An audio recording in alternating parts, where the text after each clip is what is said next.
What's going on, gang, and welcome back to another episode of Scared of Normal. I'm Mike Murphy, and today I'm joined by Sean Neer and James Stokoe, and we're sitting down with Matt Cordova. But before we get into it, today's episode is brought to you by our new Snap Chilled canned coffee. Each can packs 224 milligrams of caffeine in an infinitely recyclable, adventure-ready vessel that's ready to go when and wherever you do. We have 3 different roasts available now, including our flagship blend Stable, which is always going to be available in these cans and has tasting notes of red apple, dark chocolate, and lemon. We also have 2 limited edition seasonal roasts available at the moment, one of which is our summer blend that has tasting notes of stone fruit, chocolate, and agave nectar, and the other one, which is my personal favorite, is a natural process Colombia and has tasting notes of ripe blackberry, cocoa, and a silky mouthfeel. You can grab a can today by hitting the link in the episode description. With that being said, let's get into it. This is going to be a really fun episode. Matt is a jack of all trades, and whatever he does it at the highest level possible, and he puts his whole heart into it. So I'm really excited to tell your story. You're a pretty quiet dude out there in the world, so see if we can crack you open and get into this one today. Dude, you did that again. How can you do that? Wow. Yeah, that was amazing. The intros aren't recorded, so They're if you're not. listening to this, we'll try and rattle that off first go. But My hat almost just blew off my head. I know. Why wouldn't you record him? I don't know. Maybe you do. I don't know. I think it's kind of neat and it's kind of fun just listening because it gets down to that bit where you go, it's my personal favorite, and it's cocoa that would mess you up. Cocoa Right? always gets me, dude. Yeah. So every Is time it you get cocoa that, or cacao? Well, I'm Cacao. pretty dyslexic, so I'm always I almost say cacao every time because it has the A on the end, so I changed my notes to take the A off. So now we know it's Phonics. cocoa, C-O-C-O. Yep. The difference a letter will make in a word. It really does. Before we get into this, when Mike and I were putting together Scared of Normal, this podcast, you were the media person, Joey was the media person, and it's kind of crazy that you guys are back to back, that we finally, linked up and got you in this room. So I'm over the moon. I know Mike is, and like he said, there's going to be a fun one. So thanks for being with us, man. Yeah, man. Thank you. I'm stoked to be here again. It's going to be a fun one. Yeah, I forget you technically were on the show already, but a couple here. We didn't really dig I was in. trying to Yeah. keep quiet. yeah, you were saving it up for this one. Yeah, make this one a banger. So for those of you who don't know who Matt is listening right now, give us a little brief rundown of who you think Matt Cordova is. Oh, man. Jeez. That's a hard thing to say. I don't know. I guess I ride BMX for fun and get to travel the world and shoot photos and just try to spread the stoke of BMX and having a good time. Hell yeah, man. Yeah. So who allows you to travel the world? Like, who facilitates that? Oh geez. I have a few supporters, Verde BMX, Demolition Parts, Vans. They all have helped me out quite a bit traveling wise. So shout out to those guys because they definitely make it happen. Make the dream come true, dude. I Keep love it that. alive. Yeah, so talking about traveling the world and going all over the place, let's talk about where you grew up. I grew up 2 miles from here, man. It's pretty crazy, actually. Sean and I were talking about that right before the podcast started.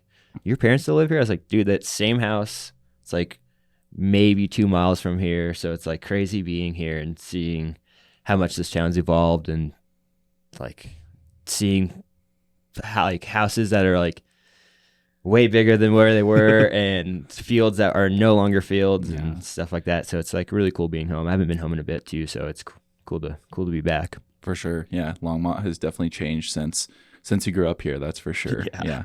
It went from a little, cow town, blue collar town to people travel here and do trips here and they enjoy being here, which is kind of weird to think about. So you told me the other day that we had to make a reservation at a restaurant in Longmont, and I was like, what? That's a thing? Oh yeah, man. It's pretty wild, dude. How long was it been since you moved away? When did you move away? I moved out in 2009, beginning of 2010. Okay, So yeah, it's so been 12 years. Yeah. Was So- it straight to California or? Yep, straight to Cali, and luckily, my brother was there, and he kind of had a nice little foundation set, and I had a nice little path to go into. Yeah. So he's always kind of done that for me, which is awesome. But yeah, I moved in with him and Chris Fox and lived there for a year, and ended up like the job I was working didn't need me anymore. So I came back home for like 3 months, I think.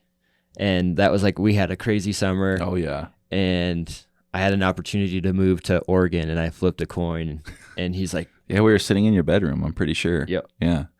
And yeah, moved to Oregon for like a year and then back to California, and it's been there ever since. Sick. So you said your brother had a place for you in California. So is he the one that originally got you into BMX back in the day? Or how did you get into BMX? I don't really like know how we got into BMX. Like my dad raced motocross, and then that like translated into my brother and I racing motocross, and that just became far too expensive. And then the best, like my dad had a friend that like was like, oh hey, there's like a bicycle race you guys should come check out. And it was like a guy that he used to race motocross with, and we went there and we were like fell in love, and that was like the coolest thing ever. And my brother raced for like 2 or 3 weekends, and then I was like I want to race, let me in. And then that was, I think I was 6, and then it's been full throttle on a BMX ever since. What track did you go to the first time? Do you remember? It was the Longmont Fairgrounds. Okay. Wow. Mm-hmm. Yeah. So was that an indoor race at the time? Yep. All right. Crazy. That's I never pretty went crazy. there. Yeah, me neither. That was before my time for sure. And then what's crazy is like we showed up there, we like raced for a few months, and then ended up like helping like build the racetrack and like all that, and it just like turned into like this BMX took our lives over. It was insane. That's so cool. I love when it's just like it catches fire like that. Yeah. You know, it goes from being something that you've never even seen in your life to like fully consuming every piece of you. Yeah. So at that point in time, like your parents ended up running the BMX track here in Longmont, which is how you guys probably really got involved in BMX. But was there a BMX track in Longmont outside of the ones that were being built for the winter at the fairgrounds? No. Yeah, that was basically well, I think maybe I should take that back. I shouldn't say no. Maybe in Fort Collins there might have been a track. Okay. Maybe in Colorado Springs. I was so young though, so I was just getting into it. Yeah. I have no idea. Yeah, no perspective of what was actually out there. Yeah, like our town was so big, you know, like venturing into other places felt like I was traveling in Yeah, like, for sure. you know, cities and nations. So at what point did your parents start the track in Longmont? They never like wanted to take like the label of owning it or like running it or whatever, but we always like maintained it, and then there was always like a track coordinator. Okay. But we like my parents would like do all the registration, like my dad would do all the track, like we do the track prep and all that stuff. So it was kind of us, but they didn't want to take any like label for it. I For guess. sure. Yeah. Yeah, they're pretty humble. Yeah. I mean, it all rolls downhill. Like you and your brother both are just very humble humans, which is so cool. So even when I still see your mom, like she's just the most quiet, just humble lady, and like it's beautiful, man. So it's cool to hear that you were immersed in BMX from like age 6 going forward. Yeah. At what point did you start seeing like freestyle BMX and think that might be something that was interesting? Well, during the indoor races, they would like randomly put a lip into the last turn, and you would jump over the last turn and use it as a landing, and they would have like dirt jump contests, and it was insane. It was like the coolest thing ever. That's pretty savage. Yeah. Dude, it would be like a 25 foot jump, and people would just like pedal this like full pedal just like, down the infield of the track. The infield, and just launch. And it was like, I mean, it was cool too, like because that was when like I would see Justin Bruner there. Dude, there was so Ray many. Luscombe, Ray I'm Luscombe, sure. yeah, and his brother would do the dirt jumping contest. Excuse me. All the Colorado OGs. And it, like they like Bruner would ride pro in the race, do the dirt jumping contest, and then go and race the main event like right afterwards. So it was like it was so sick seeing that, like being able to grow up in that time. And, yeah, because that doesn't exist in BMX anymore. No way. You know, like everything's so segmented in the way that it is. So like you grew up, you got to be in it and grow up in it in such a cool era. I think that's where I got to see my first taste of freestyle, and like that kind of like expression of like you can be whatever you want. Like you can be in race gear and a full face, or a dude with like purple hair and a mag wheel and baggy pants, you know, whatever you want to do. So that, I think like at a young age, I was like able to see that, and I always was like, oh, cool, jumping is fun. Like I like catching air. Like so, like like the amount of times I would just break or bend forks was crazy as a kid, and I think that's like where I got the taste of freestyle a little bit. It was just like wanting to jump. So I mean, I guess at pretty young ages when I kind of saw that, and that's pretty wanted rad. to take that into not racing anymore. For sure. Yeah. Like, about what age do you think you were when you started? The attraction to freestyle was so much greater than the attraction to racing, and then you just were putting all your focus. Was it like a pretty quick decision that you started putting all your focus into freestyle, or was it you still racing here and there, and then every now and again playing dirt jumps? It actually was kind of quick whenever I stopped racing. Like, I don't know, like we would ride dirt jumps, or like once a skate park got built in Longmont at the YMCA, we rode the skate park there a little bit, and like that was fun. And I had like a freestyle bike, and I think that was like around like age 10. Yeah. And then I think when I was like 12 or 13 is when I was like, I looked at my parents, I was like, I don't really want to race anymore. Like, cause I didn't want to clip in. And like, that was to the point where like you kind of had to clip in to like do something. It was like started getting pretty serious, a little serious, and like like not that I didn't want to train, but like I would do sprints here and there, but I was like, I just want to ride my bike. I don't really want to do that. How did your parents take that? Were they bummed? No, because like what was funny, like I think the first national we went to was either like, I think it was Nellis in Nevada, and I was like, can I not bring my race bike and like just hang out? And they're like, "Are you sure?" Was your brother racing at this time? Yeah. Okay. My brother he was still ripping racing at the time. Okay, like he was like 16, 17 expert, like trying to, become a pro. He was doing pro-ams, all that stuff. Like he was, same thing though. He was on flat pedals, didn't want to clip in. So he was like just really relying on bike control and seeing where that could take him. And I was like, I don't really want to do that. Like it's fun, but like kind of jumping and catching air sounds way more sweet. So at the Nellis National, I didn't bring my race bike, brought my freestyle bike, and they dropped me off at the skate park, and then they were at the races all day and then picked me back up. And I had like a full day at the skate park by myself. I was like 13 or 14, I think maybe. That's and sweet. Thinking back on that, I was like, my parents had so much trust in me and like the world. Like, there's no way I would like let my kid do that now. Like, but it was crazy. Just it was cool being able to just like be my own person and ride my bike and not have to pedal and just jump. Yeah. Well, from like personal experiences, it's funny. Like you show up to a BMX track and whoever's going fastest, manual tapping, like steals the show. Except when I moved to Colorado in 2001, I go to Sky High BMX in Arvada, and the person stealing the show is on an 18-inch bike and in sweatpants, doing no-foot cans on the biggest double and going high and slow. And I was like, who is this kid? Turns out it's Matt Cordova. And Zach Rader's there, Bruner's there, your brother. They're all going fast, but this little kid on an 18-inch bike is stealing the show. And I was like, the 18-inch was probably still too big for him. I know, exactly. So you must have been 13.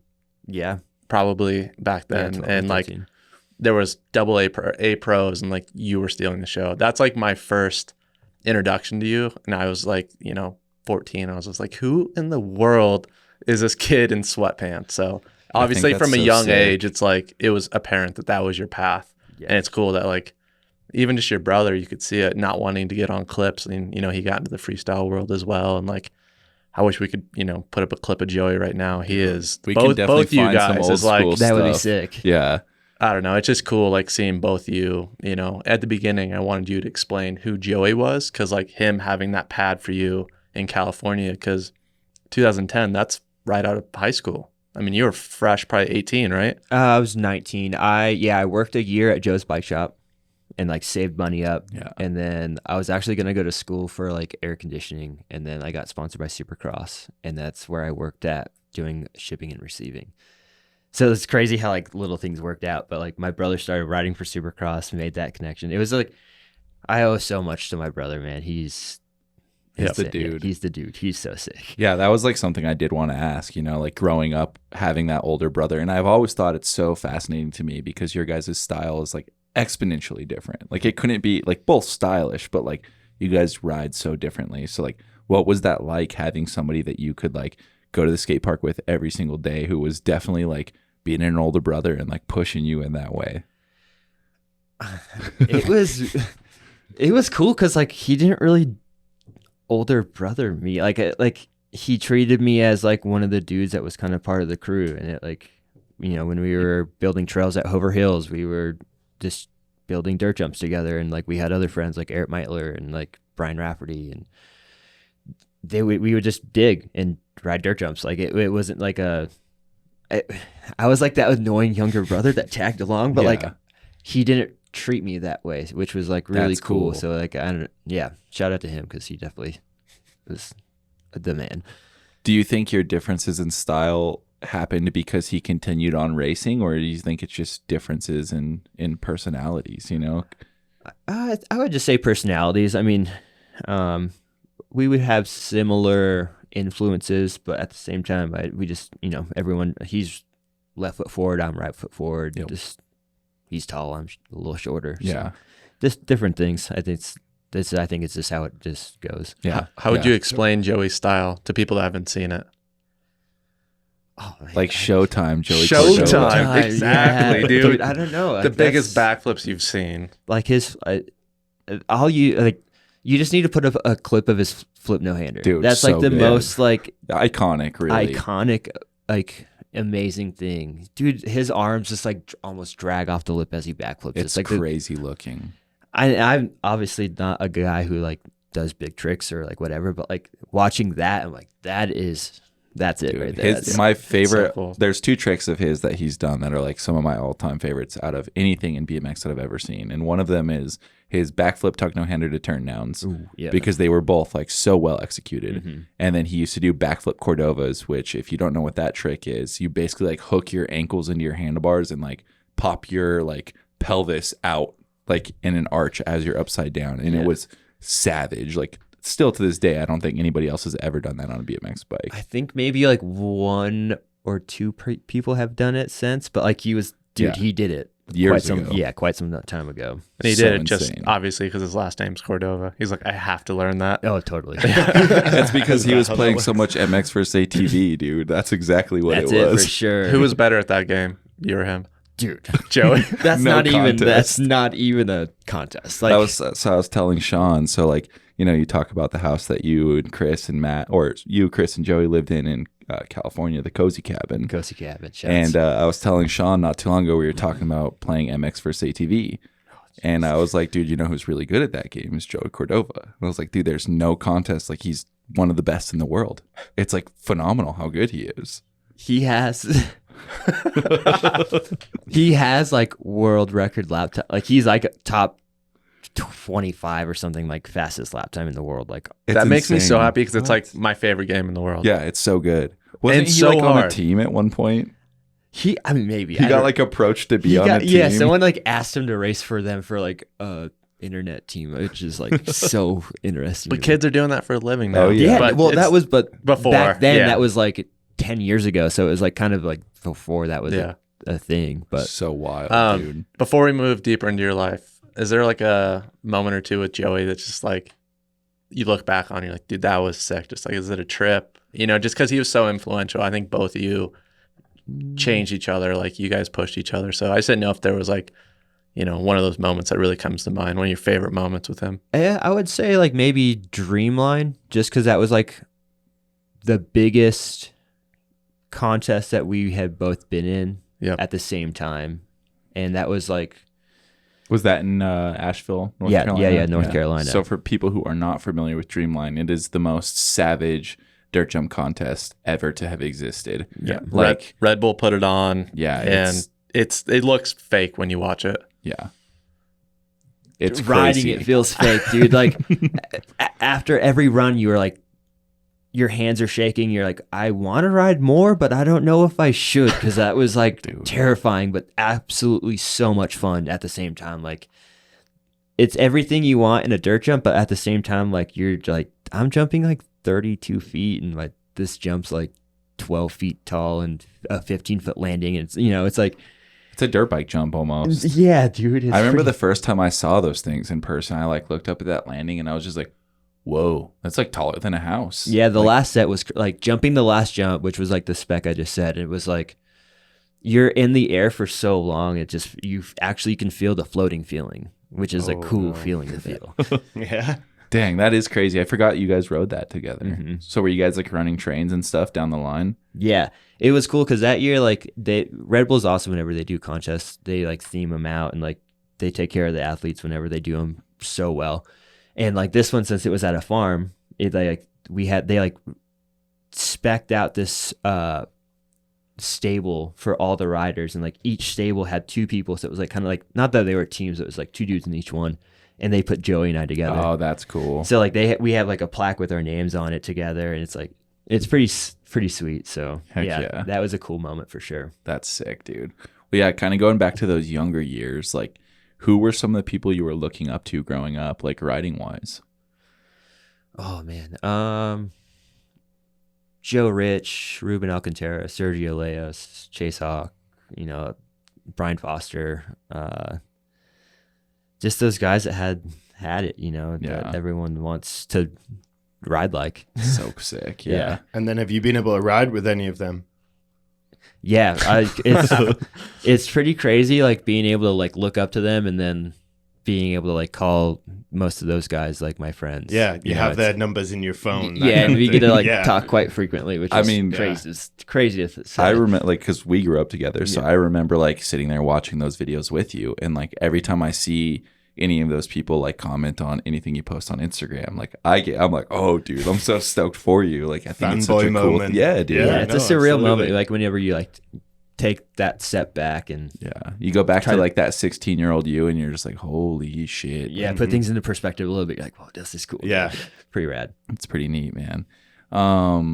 Yeah, so like kind of moving forward to being like pre-moving to California, what did life look like for you? I was just riding my bike, honestly. Yeah. Like we were either riding the Sandlot or riding Sandstone, or I was working at Joe's. Like that was kind of the move. Yeah. And Joe's is a local bike shop. Yeah, in Longmont, that was like the community BMX hub here in Colorado. It was super cool BMX shop. Like he had all the cool new BMX parts, and like had a TV on the wall where you could watch BMX videos, and a couch, and like there was a little Caesars across the street, so you just like go get a pizza and just like hang out there with your friends, and like Joe would just be in there hanging out, throwing your shoes across the parking lot if he gets angry at you, and it was a good vibe in there. It brought that's where kind of we met each other, honestly. It was like through those dudes at that bike shop that we just randomly both went to and had a session, like Tanner and Rory and Davis, all those guys, Andrew. Yep. And I remember that I listened to your podcast and you talking about jumping over the cone. Oh, yeah. Had me dying because I remember that night. I was there. Dude. Yeah, so I get invited to a session with all like Matt and Joey and all these dudes from the Joe's Bike Shop crew, and like I was, I don't know, 14 years old at that point in my life, and I'm freaking out, dude. And so I was like, okay, I got to do something crazy. So these guys like invite me back, and it's this little skate park. Me and Sean have talked about it in these episodes before, and it's called Louisville, and I like came sprinting through the parking lot and like jumped, like did like it was a 4-foot quarter pipe, and it was probably like an 8-foot high fly out. Like I saw the photo the other day, and I was just like, dude, how did I not like blow apart every piece on my bike? But I got invited to the next session, which was pretty cool. So I feel like Joe's, I hear that story over and over, like brought the BMX community, just like Jordan, you know, Rory. It's how I kind of got into that whole crew. Trevor Robinson. Well, it was just like for that, like this area, you know, like Longmont, Louisville, Boulder, like Arvada, it was like that. Yeah, that's like brought so many riders together from that zone, you know. So well, and he just did parking lot jams and everything that like brought the community together, which were super fun, and like it was just like a nice catalyst for everybody, and like just something that's kind of missing these days, which is a bummer. And it was close to everyone too, so it was like a nice little hub to where we could all either meet there and then go to a session, or like, you know, whatever it was. And we were either watching videos there all the time, eating pizza, or just hanging out. And then I eventually worked there, so that was it was cool. It was a rad little place for sure. Hell yeah. Well, before we get like super deep into your current BMX career, one of the platforms that we became friends on was MySpace. So I'm gonna let James jump in here. I was wondering about. I thought about this a couple minutes ago, and I was gonna just start screaming, but I've already been told I'm not allowed to scream too much at these mics.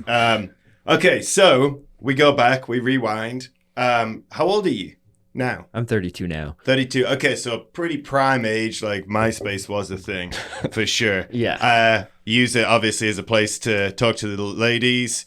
Maybe a little AOL DM, and then. So we go MySpace, hooking up with riders, just trying to meet new people. Talk to me about your wallpaper on your Did you have a MySpace page? Oh, yeah. Okay. Everyone, like, if you had one, you for sure decked it out because it was like the thing to do. You had to have a cool page, man. What do you think your page was? Like, do you remember what the backdrop was? Or your wallpaper? No idea. Was it Louis Vuitton? Because wasn't yours Louis Vuitton or something? He was not about that. Like, I feel like yours was S&M at one point. That makes sense. Maybe. Oh, yeah. The S&M. Oh, okay, yeah. But, yeah, Just ask him the real question. Okay. We need to get done. Okay. Are you going to ask me what my song was? Yeah, what was your song? Whenever I was waiting for this question, if I can remember my last song, oh man. My buddy Mikey B had this really, really funny band with another homie of ours, and he like made these hilarious songs, and I put that at. I couldn't remember what the name was, but it was that. Oh hell yeah!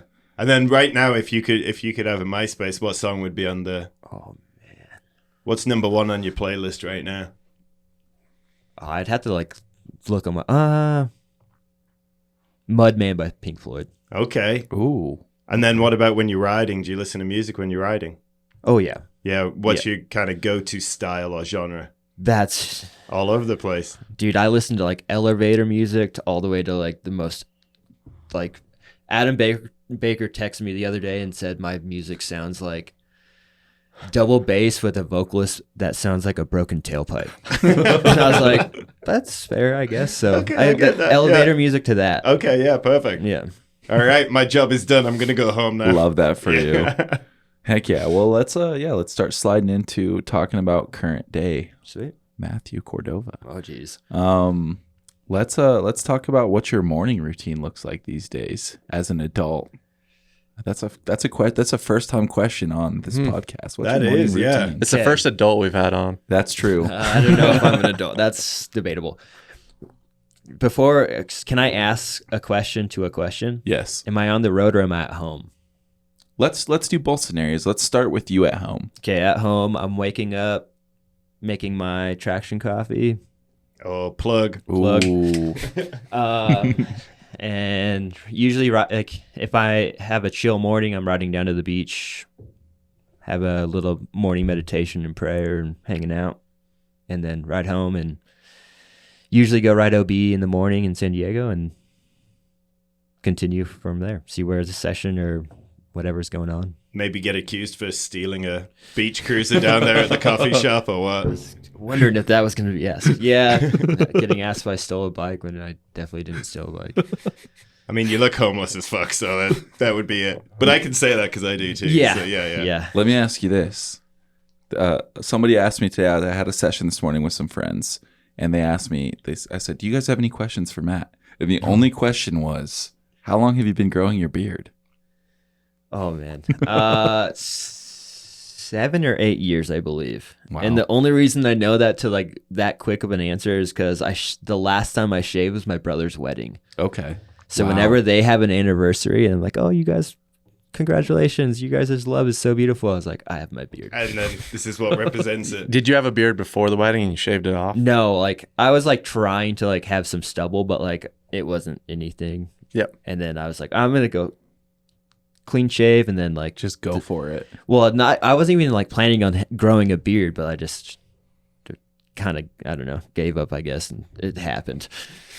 So I want to like take it back a little bit. I'm interested in, okay, so obviously we talked about getting into BMX and all that kind of stuff, but where did you really start seeing things change? I mean, hanging out at Joe's and everything, but where did the sponsors start coming from? Are you start seeing this as, hey, instead of going to HVAC school, maybe I can start doing a little bit more on the bike? When did that all come about? I just kind of just kept riding and just like would film videos here and there, and when I like would film them and would go to hit like some contests. And yeah, like I said, Joey moved to California and he got sponsored by Supercross, and he called me, he was like, hey, come here, we'll get it figured out. And I was like, all right, cool. So, and then like they ended up wanting to, I guess, sponsor me too. And yeah, I guess that was like when I was like 19 or 20. Yeah. And that kind of like made the wave of me like, okay, maybe this could be a thing. Yeah, got your foot in the door with the industry. Yeah, and then we're able to start building relationships on that. Exactly. Yeah, I was like moving to the West Coast, like the BMX industries in California. So it was like trying to make my way into it, and then having that as like a sponsor right away, getting there was helpful for sure. So I'll go. Sorry. Oh no, I was just going to ask, was there any points where you were kind of like, so the whole purpose of this podcast is for us to talk about uncomfortable situations and the choices that we made to like follow our dreams and follow our passion, right? Mm-hmm. And then, so were you all kind of in a position where you were able to work at Supercross and like you said back here, work at Joe so you could still keep riding your bike? And like, as far as those relationships, did you see those kind of develop your ability to get more sponsors and stuff? And no, not really. I mean, it kind of just goes to like who you know and who knows you in a way, right? And like who gets to see you and like what area you're kind of at. So, I don't think that like, I mean, I've always just tried to have like a hardworking mentality and just like grind it and just keep going until it's like not a thing. But I don't think like working made that, you know. Yeah, it was just a natural transition to be a pro BMXer, just working hard, following that dream. Yeah, I think so. And like I said, I was very blessed to have my brother like start that connection too, and then that kind of just carried on, and it going from contests and just like putting your time in and people seeing you enough. And I think it like I had a year where I did pretty decent. Like I did the Red Bull Dreamline, and then I did Texas Toast right after that, and I think that just like being in those two limelights like back to back kind of helped me out. And then that right after that was like when things kind of like progressed. And pre moving to California with Joey, you guys went out there quite a bit, right? Like you guys were going there in the winter to ride. Mm-hmm. There was a skate park there called the Compound. Yeah. So you guys kind of knew people in the industry and like were creating relationships. Mm-hmm. And you had ridden a few dew tours prior to moving out there as well, right? No, I was actually, yeah. I rode a couple. Yeah, I think my first dew tour I was like 17 or 18. Yeah. So yeah, that was right before I moved, and then right after I moved to after I moved to Oregon was whenever like I like made a couple like qualifiers out of the pre-qualifiers, and that's like when I guess I like did the whole circuit kind of, but I only made prelims. Yeah. But yeah, that was like kind of whenever like things kind of like started really going. That's super cool. And you were riding the dirt courses, right? Mm-hmm. At Dew Tour. Yep. Brakeless with really short shorts and tank tops on. So I think that the deep V's. The deep V's. That's like dude. like when I was a teenager, you two would always post these deep V's, and I was like, what are these kids doing? Being idiots mostly. Before we moved into that, obviously we were talking about Joey style, big backflips, you know, Cordova flips. You're not doing that. Mm-hmm. I think you have a very like specified trick list that you like, but when you do them better than anyone. Like your knacks are better than anyone's. Like I think if you were to go talk to any of the top riders, they would agree with me. And I know you're humble, you're going to say that, but like I'm just interested how you approach a trick. And like I feel like I do foot jams and I get so frustrated. How do you approach something that you want to do and like get so good at it? Because what you do is incredible, and I think you know what you're good at, and you like almost like extract the best out of it. Like your whips are insane, your tail whips are insane, you're not like all those things. Thanks. So thank you. Yeah. I don't know. Yeah, I just like I've always just tried to like the less is more has always kind of been a thing to me. Yeah. And if you can make something simple look really good, then why do something that you can't make look well, not that you can't make look really good, but like it's a little bit harder. Yeah. And then too, like I think also just like it's more relatable. I don't know. It's just how view BMX. I like the simple things. But that's even just I drink black coffee. Yeah. It's simple, but you're doing like these gnarly like 1 foot table to like, or what was he doing? Like the combos. 1 foot or like 1 foot X up to 1 foot table or Yeah. whatever. But I think there's something really special to taking something that is something fairly simple and adding a flair to it where it's like, whoa, anybody can do that, but then you can't do that extra little bit of flair. And right? when you can add that extra bit of flair, that's like what makes what makes like that noticeable. Mhm. Yeah. It's like Aiken's like 360 look backs. It's like you see that and you're like, you don't even have to see a face. You could see like the handlebars down. You're like, oh, that's Mikey. We It's keep like, saying simple. I think it's the wrong word. I think it's timeless. Yeah, timeless. It's just like a Tasteful. knack. Yeah, tasteful. I think a knack that's I like that. 180 degrees backwards. It's timeless. Like Yeah. there's no time that in BMX that's not going to look good. 100%. Aiken's, look back threes are always going to be timeless. They're to late, inverts. So and I messed up. That Mike Aiken is the biggest inspiration behind. I forgot to say his name earlier, and I was gonna I'm say sorry. right when you just said his name, I was like, "Ooh, Yeah. I messed up. Yeah, sorry. That was like just slipped my mind whenever. I don't know why, but Yeah. we should I have like a to remake shame that. button. Yeah. you need Shame. to like bad one. Well, shout out to Mike Aiken. Shout out to Mikey because The he is absolute an absolute dude. legend. Yeah. Sorry, I was trying to extract some of that knowledge from me, just because like everything you do is like I don't want to do that. Well, yeah, I don't know. It's just like I guess I just do it so much. Yeah. So it's like once you kind of do it, you just start But I guess my figuring question- out your own niche to it. How do you not get frustrated, or like how do you work through those things? So that's my thing. Like I'll work on something, and if I don't get it within a day or two, I'm getting frustrated, and like my heart has to be in it. And I just think like, yeah, I don't know if I'm just wondering how you sit there and like perfect it. I definitely get frustrated. Yeah, totally. I mean, everyone has their breaking point, but I think that's also too why I probably am doing the more simpler tricks to make it look easier. I don't know. But yeah, it's just like I just try it a lot. And Yeah. then, like you start figuring out like, oh, instead of like twisting your legs this way, I should do them this way. It's just little things where you like, and once you start seeing photos of yourself in like different positions or like you see other riders, you can kind of like, oh, they do it that way. I can kind of like put my little spin on that too. Yeah. Yep. So I don't That's so sick. And it's just like those simple tricks added together. Like we're talking those combos is like breathtaking because you take two things that, a lot of riders can do, but no one can do them together. know. Once that execution of both of them done very properly, Yeah, totally. but put together. Because it's like, you see a lot of people in BMX doing two tricks, mashing them together. And it's like, like just do one. But like when somebody can do two tricks and, make it look very fluid and they're both executed on a high level, you're just like, that was it, Yep. So I think that kind of like rolls us in. Like, what do you think your strength is as a rider? Like style wise or trick wise, like where do you think you fall on that? I mean, it's pretty clear that it's like styly, but yeah. I guess on the style end, but I do like there's like whenever I was younger, like I did enjoy doing tricks. Like I used to do 3 whips and I tried double whips for a long time, but that was the thing is like I got frustrated. I tried like 3 of them. It hurt. And I was like, I don't really want to do that. I'm going to just do a knack, I guess. It's like, yeah, I don't know. Yeah. I guess I just picked my style on the things that I enjoy doing.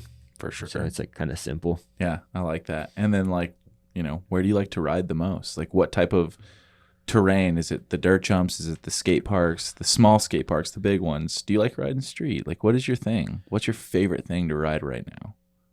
I don't think I could have I don't have a favorite. Like, because I go in waves. Like there's times where I'm like, I just want to ride the deepest bowl with the nastiest pull coping, and that sounds so fun. And then there's times where I'm like, I want to ride like I ride OB, which is like a 4-foot skate park, and I ride that every day, and I like don't know how I don't get bored, but it's so fun. But yeah, I don't know. Like I don't really have a favorite. I just whatever I'm kind of feeling that day is kind of like what it is. But at the same time, you can never go wrong with dirt jumps. I love like the feeling of doing a kick out. Like, I don't know. I guess like it's whatever feeling I'm craving that day. Because Sure. each terrain gives you a different feeling. And I guess that's kind of like you wake up and you're like, ooh, what do I kind of like feel like riding or feel like trying to chase after? Yeah. Because each one gives you that different like float feeling. And then are you more into the idea of doing contests right now or filming or a little bit of both? What are you, where's your heart at? Or where would your heart be in a perfect world if you could do either?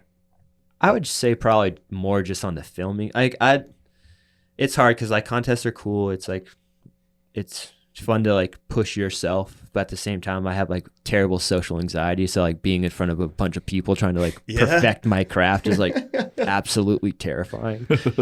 So that's not the funnest thing, but I enjoy like being able to like, because like a video part for me is like working on like a painting, you know. It's like it's being able to like master what I'm actually trying to like make my perspective of BMX be and like what my art form is. So I think that's why I am in the filming aspect still, like right now, just because like that's just how I want to like put my like 2 cents into BMX. Just like that's what I think of it, and that's what I enjoy doing. Yeah. Do you have a tough time with pitching projects to sponsors and stuff like that, or is it pretty straightforward? You're well enough known now, and people know that you're a man of your word with regards to stuff, or is it always still that struggle? I mean, luckily for like the people that I get to work with, they don't ever like ask questions about projects. It's like, hey, I want to film this. They're like, okay, cool. Like, what do you kind of need? So it's right. I don't know if that's like a credibility thing or if it's just like that they just trust me, or I really don't. Probably a lot of both. I don't know, but yeah, it's like, yeah, they're really easy to work with, and it's awesome. So I can't complain. Oh, that's huge. Yeah. Yeah, I love that, man. Going back to you talking about riding dirt jumps, I think it's fascinating because like that's kind of like what you grew up on. But in most of the stuff that people get to see on the internet or the video parts that you filmed recently, like you don't ride a lot of dirt. Why is that? I don't know.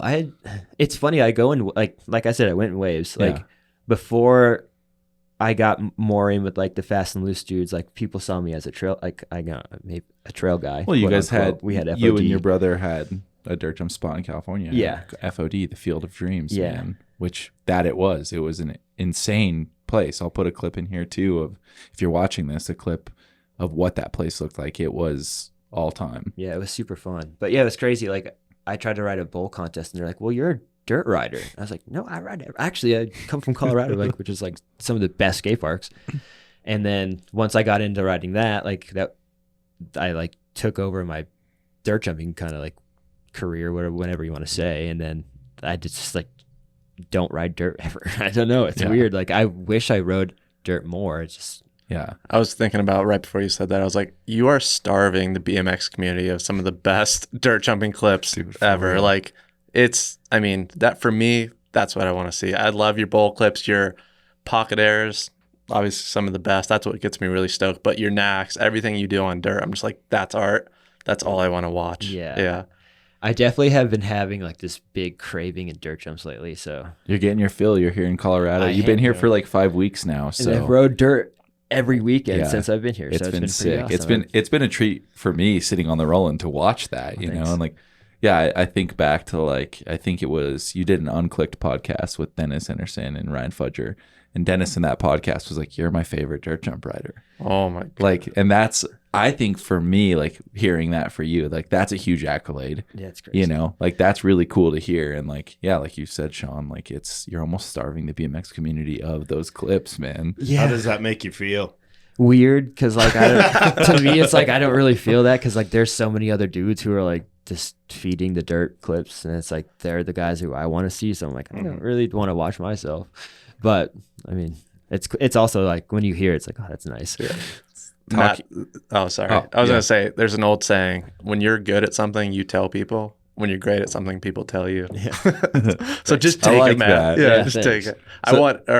Oh yeah, I go for it. Sorry. I was just gonna say, like talking about like the filming stuff, right? Like, I want to know, like, what's your favorite project that you've worked on yet? Oof.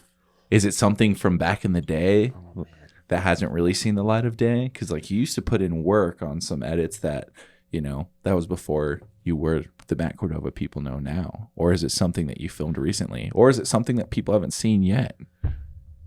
Oh, dude, I don't know. That's like a hard question. Like, because I try to like every video. It's like almost like you. You ever have like an art class like teacher who's like, if you don't love your like this piece, then you shouldn't have like put it out. You know, it's like, oh fuck that shit. I mean, yeah, but like, Sorry. I try to like, I try to curate I it. try to make sure like whatever I'm putting out like is to the quantity or the quality and the that I level want. that you expect that you want to be represented. Yeah. So I'm not trying to like just like put something out, but not quantity over quality. no. Oh, good. Glad to hear that. Oh man, that's tough. I honestly couldn't tell you. Really? It's like, yeah, I don't have like a video that I'm like, that was my favorite video. Well, what about one that has like a really special meaning? Whether it's like your first one because that was the time that you got to like be able to send a link to your family, or I mean, like, was your first videos on VHS or DVD, or were we internet? My parents used to film like every race. Right. Like we have stacks of video like tapes of like just VHS like, is old racing. racing. Yeah. So like, I mean, I guess if you want to like put it in that like sense, like I don't know, maybe like my like first Verde video because that was like my like first signature frame, so that was like kind of meaningful. Right. But, yeah, I guess we'll just tie it off at that. Heck yeah. First Verde video. Do you have a project that you feel was left kind of open-ended? Like wasn't fully completed, maybe because of an injury or something like that? The trip got cut short? Well, that Verde video actually. Yeah. That Verde video took me a long time because whenever I ruptured my spleen, I was started filming for that. The first session on my signature bike, I ruptured my spleen. Oh, sounds man. super chill. It was so cool. I was like, well, this is how it's gonna go. All right, cool. All right. Walk us through that one. How did that happen? I went to do this fence jump at the Paula Skate Park. It was just me and my buddy Baby Johnny. Oh yeah, I love Baby Johnny. And I was like, hey man, do you mind pushing the button for me? I didn't tell him what I was gonna do. And he's like, sure, yeah, whatever you need. He's like the nicest dude ever. And I was like, just stand here. I'm gonna like, and like by the end of it, he's like, are you gonna jump the fence? I was like, yeah, I think so. And he's like, okay. And I did some run ups, and then I thought I was going fast enough, but the bank like was longer in the transition than I thought. So by the time I got to the top of it, I lost all my speed. I can actually, if you want to put this in, I could send it to you. No one's seen this. I would love to see it. No I've one's never seen it. No one's seen this really because I didn't put it out. But yeah, I went to jump the fence, and like the fence was like the curled, like weird, like the it metal almost looks curled, like the graveyard fence, but it's curled. And like got to the peak, and like as soon as I peaked, I was like, I'm casing this fence, man. And got like right over the edge of it, and it just like my like axles got set into it, and it just like slingshotted me to the ground, and it just was like done. And then yeah, it was like that was a horrible time. And that was the first session on your new frame. Signature frame. Signature frame. Yeah, like almost Yeah. died, like lost, like I had to get 4 bags of blood put back in me. Jeez. Like, Oh my refused. gosh. It was a heck. Like, yeah. Are was you gnarly. superstitious? Like, No. I would never have touched that frame ever again. I rode that bike like as soon as I could ride. I had touched that bike and like pedaled up the street just because I had to like let him know I was like, this is me. Oh, dude, that's rad. What was I the love recovery on that? Like 3 months? 4, I think. Yeah. Because mine, Dang. yeah, it That's was a like big one. I got so blessed, man. Like I didn't have to get surgery on getting it taken out because like that was, they basically were like, we're gonna check you one more time, and if you haven't stopped bleeding, we're going into surgery. And somehow it stopped, and well, it was crazy. That's Yeah. sick, dude. I want to talk about, like, we're talking about the injuries right now. Like, you know, how do you bounce back from injuries? Like, what's your process, and how do you go through that in your head? Oh man, it's one of those things where, I mean, it depends on like how long you've been out for, really. Like, because like if you go from an injury that's only like a few weeks, you're like, okay, I could ride. This is cool. Like, it's a nice little break. And then you go into like where it's months and months. You're like, okay, I really want to ride. And it's like, it's hard to like keep motivated, but like I whenever I'm usually hurt, I detach myself a little bit from the industry or from BMX, because like if I'm watching it, I like want to ride, but I try to just go like hang out with my friends and like not the BMX scape or like BMX areas, and then it's usually pretty good. Heck yeah. Do you find yourself like not looking at social media as much and that kind of stuff, just so you the fear of missing out or whatever? No, well, I try to not. I like try to have my limits on that already, but no, that doesn't really like affect me too much. Like people are always going to be doing things. You just have to realize that. It's like once you put that into perspective, like once you see people on the internet, you're like, okay, cool. Like they're just that clip could have been from like 5 years ago. Right. Yeah. Like you can portray such a crazy thing on social media. Like I could post a clip right now saying I'm an Australian. I'm not. Everyone's You know, gonna and believe people it. are like, though. oh, dude, you're back. Let's Get cool. the session. Yeah, it's like, Yeah. all right, for sure. You know, it's like you can portray so much crazy things. So it's like you just have to realize like what you see isn't a thing. So I have to like keep that in mind too. But So. you just said, and you also said that you limit yourself on social media just in your everyday world. What does that look like? Like a time limit? No, I just like try not to like. Now that I don't have too many responsibilities on social media now. I don't. Yeah, if I post and I'm off it. I don't really cruise it. Okay, yeah. I hate it. No, I mean, it's a valuable That's a thing. hard thing to do. Yeah. It's difficult, man. But I mean, like I said, like I'm not running a business on it, so it's like at that point it's harder. But like if I could, I'd just throw my phone in the ocean and then see you later.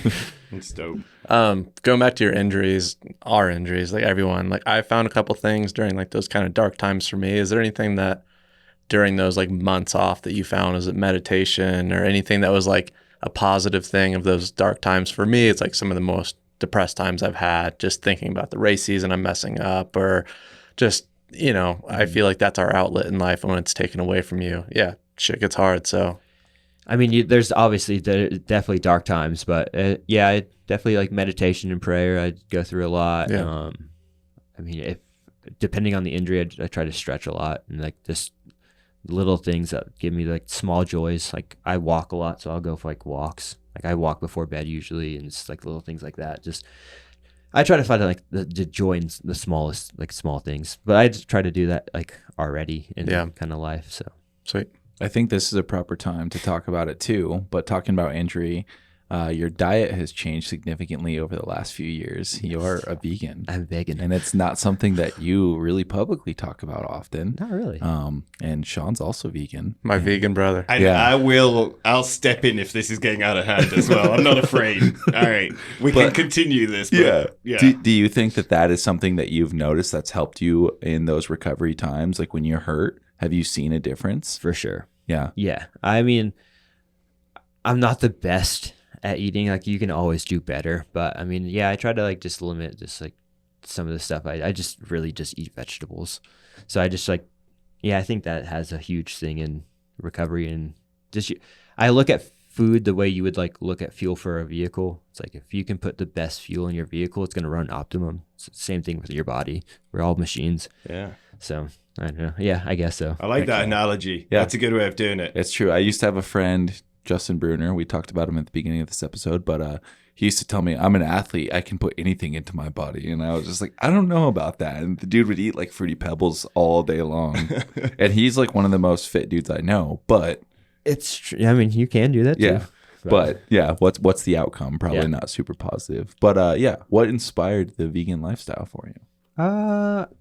I was already starting to kind of go vegetarian, and the girl I was dating at the time, she's vegan, and that just kind of translated into that. And then also too, just like I was like giving so much knowledge on like the food industry, like was doing my research on that, and just like it's so crazy. Like when you really like look at some stuff, and it's like, I don't know, like, yeah, I just did some research and just kind of just like thought for myself a little bit. And I was like, I guess I'll give it a try. And everyone was like, oh, you're not going to like have any energy and you're not going to do that. I was like, I feel better than I ever have. And I just kind of like, well, if I'm going to continue to feel good like this, I'm just going to keep doing it. Yeah, it like reaffirms it. And that's something Sean's talked about before on these episodes as well. It's like how much better you felt. And like, you're like, is this going to be a sustained thing? Or is this just like I feel better for a couple months. And like, but like you've noticed over a long period of time that you do feel better. So. Yeah, it's hard. You get all those people to say that stuff, so you like build it up in your head, and so you're like waiting to feel bad, or like, I was racing, so I was like, oh, is this gonna hurt my racing? And then I was like, kept feeling great, and I was just like,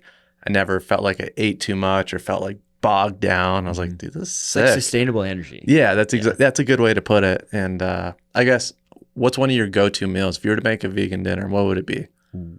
Nice curry, pasta. Either pasta or like a veggies and rice. Like usually when I'm home, like it's like a pasta, like some sort of noodle with bell peppers and some onions, maybe some mushrooms. Yeah, I feel like if you have like a good grain, Broccoli, a good vegetable, and a spinach, legume, like, dude, you're feeling so all good. the greens, just go for the greens. Totally. That's all it is. What about those vegan chocolate chip cookies that you make? Ooh. If this guy ever stays over at your house, you got to have him make you some chocolate chip cookies because it's pretty brazy. I'm kind of bummed we don't have them right now. Honestly, I'll make some before I leave. Okay. As we move out of that, I want to kind of slip back. We were talking about clips of you filming. I want to direct this at you, Mike, because I know you've kept up with his whole career. You guys are, best friends from little kids. What is one of your most memorable BMX clips of Matt that you're just like, oh my gosh? Sean. That's heavy. Yeah, that is a great question. Because I have one in my head. We filmed some stuff that's like really scared the shit out of me. But I think I didn't necessarily like film the clip that was seen by everybody, but I think the favorite clip I've ever seen you film, so our skate park that we grew up riding is Sandstone Skate Park, which is 5 minutes east of where we sit right now here in Longmont, Colorado.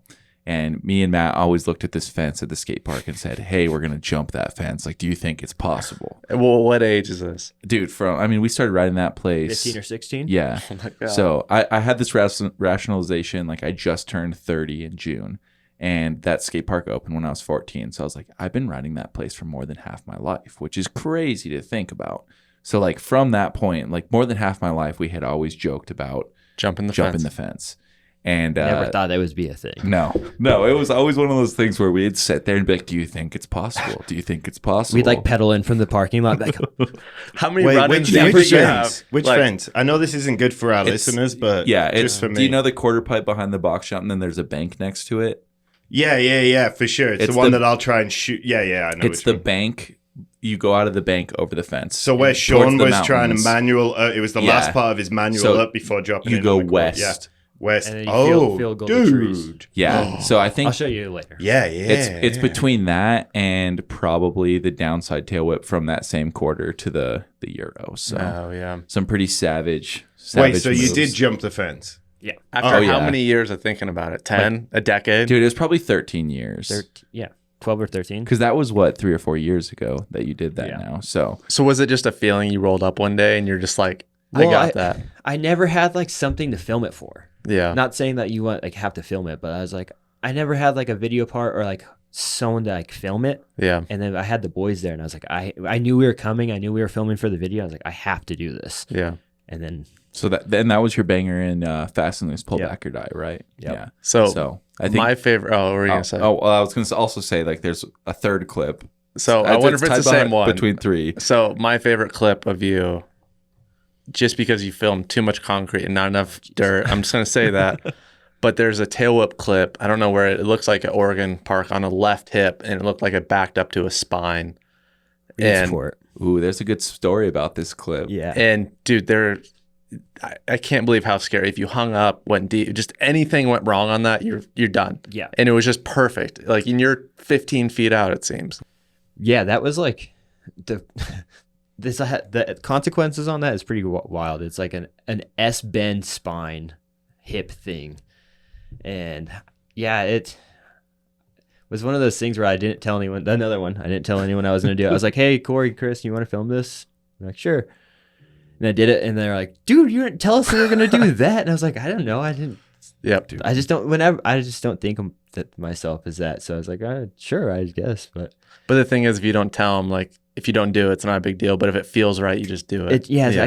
That's kind of like how I guess I film and ride. It's like all off of feeling. So like there's certain times where I'm like, it just feels right, and you're like, okay, hey, I'm ready. Like just stand there and point the camera. You know, it's like, but yeah, there's certain days where you're like, it's not happening. Did they have to refilm that clip? We did it. Yeah, we did it twice. We did it twice. Yeah, because they were like that angle was unflattering. Yeah, dude, insane. That's a bad feeling. Yeah. When you look back and you're like, oh, sorry, I fucked up that angle. I know that you nailed it first time, but I fucked it up. Yeah. And it was like savage because it was like into a spot. Like if you would have cased, it would have been Not case and not destroyed. fun. But the thing is, Destroyed. just can't case. No. It's just like that's how it is. You don't case. Well, I think too. I mean, it's like whenever you go ride like a rock garden or something, you just like fine line. It's like it's the fight or flight. It's like you don't think of those situations because if you think about it, that's when it's gonna go wrong. Like you just like the zone takes over and you just drop in and go, and you're like afterwards, you're like, whoa, that was kind of gnarly. You know? Do you ever like do something and then like that night be in the shower and be like, holy shit, like, and it scares you to death, but in the moment it's not that scary. Oh yeah. But then that's what happens to me. Like I get in the shower and I'm like head against the wall. I'm like, holy shit. What did I just do? Why did I do Yeah, that? totally. I would never do that again. And then like 3 weeks later, like put Do it yourself in again. another situation where you almost die, and you're like, But you're well, so confident on the bike. Mhm. But then it's like when you're off the bike and let your mind run, you're like, what in the world? You think about casing the spine. You think about all this shit. But like when in the moment, you're just like, you think about what you have to do. yeah, It's you're so just funny. And those thoughts that'll stay with you guys. Like, okay, so you have him in the shower that night and you have your oh fuck kind of moment.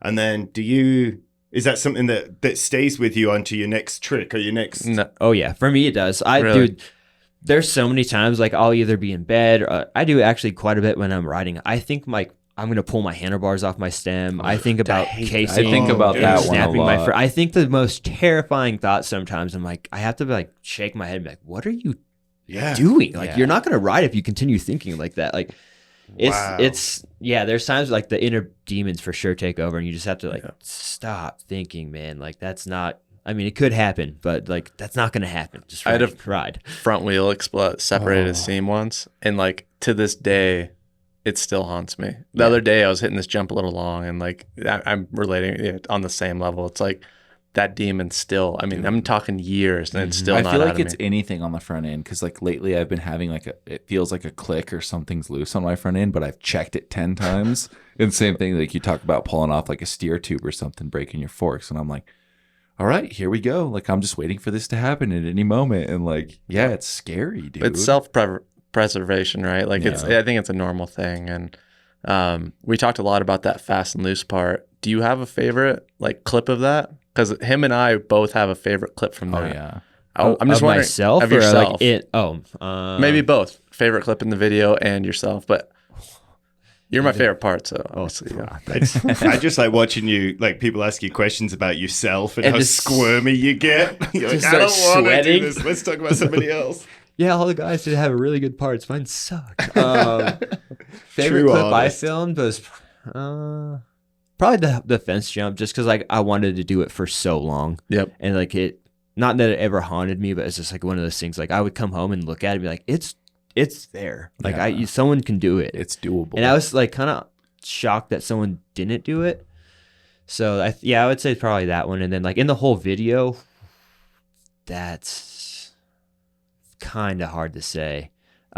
Maybe I can't. Dude, Cody's clip. I'm not. This is like my favorite, but not my favorite. I can't because like the whole video is just the dude's killed it. Corey Walsh does this clip where he does this like pullover transfer thing, and you like the music, how he like slows the clip, everything about it. And he like does this moto whip, and it's like the song breaks right when he like kicks the whip, and it's just like the most. You just like Magic. see it, and you're like, yeah, that was it. And that would probably be one of my favorites. But like, I can't say that's my favorite just because like every clip there's in so that many video and being bangers. like involved in it and seeing what went beyond it, like every clip in that video is my favorite. So. Yeah. What was your favorite clip, Sean? I don't know that spine clip. Yeah, Corey's like weird, like overarched to tire slide on the weird stuff. It's hard to like, knock He's a that. wizard. But for some reason, it's that tail whip clip for me. So I appreciate that. yeah. I personally think the best clip in that whole video is between Cody jumping like bull to bull at Boulder, just because I know how savage Oh, that I forgot is. about that. And yeah. like you riding, I forget what park it is in Oregon, but that table. Ooh, Reed Sport again. Yeah, Reed Yeah. Sport. And like the same thing, the music drops and it's just like so heavy. And like right as you snap that table and like the way you drop your legs out, like the landing gear comes down and you're like 80 feet in the sky. Like it's insane. So, I mean, we're talking about Fast and Loose. Most people listening hopefully know what it is, but if they don't, like, what is Fast and Loose? Oh, it's just gang of friends that enjoy riding bikes, I guess. Yeah. Like-minded individuals. Yeah, I would say it's just, it started out as 5 of us: Chris Fox, Corey Walsh, Cody Pollard, Jason Watts, and myself. And then it's kind of like just grown into like kind of a community almost. Like Paul Tholen and Josh Dove are kind of like, I don't know if we're a team or crew or whatever you want to call it, but they're kind of in now as like the young guns. But yeah, it's just kind of like a way of riding and kind of thinking. Like it's just the bull riding, the trails. It's like the less is more kind of thing, and just it's all about like just kind of loving each other. I guess would be the thing. I love it, and I love how it really happened. Like from an outsider's perspective, and knowing all of you guys, like it's something that happened fairly organically. We started it on a napkin. Well, Jason and Corey started it on a napkin in a bar in Spain. Like that's how it, like legit. Yeah. What? And then the next day they like text Chris and I, and they're like, we need to talk about something. And then like the next contest we went to, we like ironed it all out. And we're like, all right, cool, we're making a video. And like that's how it started. And was this all spawned through Van's Pro Cups? Like, because that's where you guys all really cemented friendships. Like, obviously, like you and Chris were super close because you lived with each other before, but like you all got to know each other through those Vans Pro Cups. Well, it's kind of funny because like we all knew each other, but that's what brought us together and got us to hang out. Like, because Chris and Jason did a trip in Australia, like together, and then Corey knew Chris from racing. I knew Corey a little bit from like he was at Texas Toast one year, and he came and stayed with me for a little bit. And like we all kind of knew, and then like Cody like knew Jason from just being Australian, and he was always just like the dude that had to be in it. Just being Australian. Australians all know each other, right? I didn't know him until the first contest, that like one of the first Pro Cups that we did, and like he was there, and then in Australia, and we were going there, and Chris was like, "You get to meet Cody this trip, like sick." And like that's whenever like Fast and Loose really like that was the first Australian trip.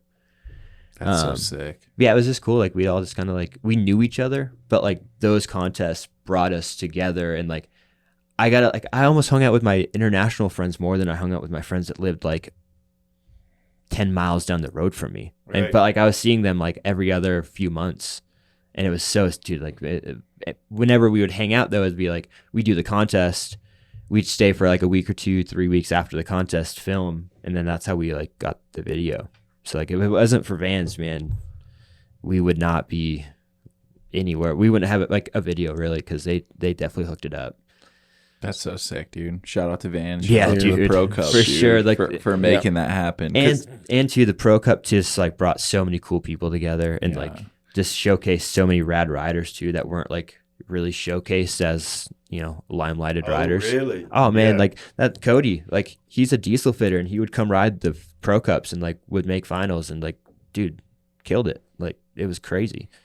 Dude, it is good having that kind of stage for a lot of, because like a lot of the contests I go to are all invitational only and that kind of stuff. So to have some place where, it may still be invitational. I'm not sure how. But they have like a regional qualifier. So like you can like, you know, a local rider can show up, sign up, and you have however many RQs, and then I think it's just like they take the top 3, and that would bring them in. Yeah. But like it brought in so many rad dudes who like you would never see at a contest. Well, and they brought so much cool styles and like different flares to it, and it was rad, man. The beauty of it, in my opinion, is like most of the stuff at the time in BMX that was going on was big gnarly tricks. You know, it's like the Olympics were gearing up to like accept BMX freestyle in for the first year, so it was like these big, crazy, wild, like flippy, gymnastic kind of tricks. And like you know, that's some people's thing, and like clearly, like I don't think anybody sitting around this table is like absolutely over the moon about that style of riding. We all respect it, but it's not like what we like to watch. So then when it comes down to, you know, the guys who are being stylish, there's not a platform. Well, Vans came in and created that platform, and like that's what the Pro Cup was, which was super cool. And like, yeah, then, you know, it spawned something like Fast and Loose out of it. Yeah. And you talk about it being like a community, but it's again, from an outsider's perspective, I see it as like a movement, because like I show up to the skate park and I see these young kids just like losing their minds, like saying that they're riding like Corey Walsh or Matt Cordova or Chris Fox, you know, it's like, it's really cool to see that. Yeah. So yeah, props to you guys. You see more inspiration pulled from that style of riding than certainly, you know, like a Buckworth or it's those type of more people. Relatable. Yeah. But at It's the same relatable. time, like dude, those guys are Gnarly. so much respect. There's no way am I doing any But I think- sorts of that. Yeah, it's totally. savage. Yeah. I mean, both sides of the spectrum are completely insane. Totally.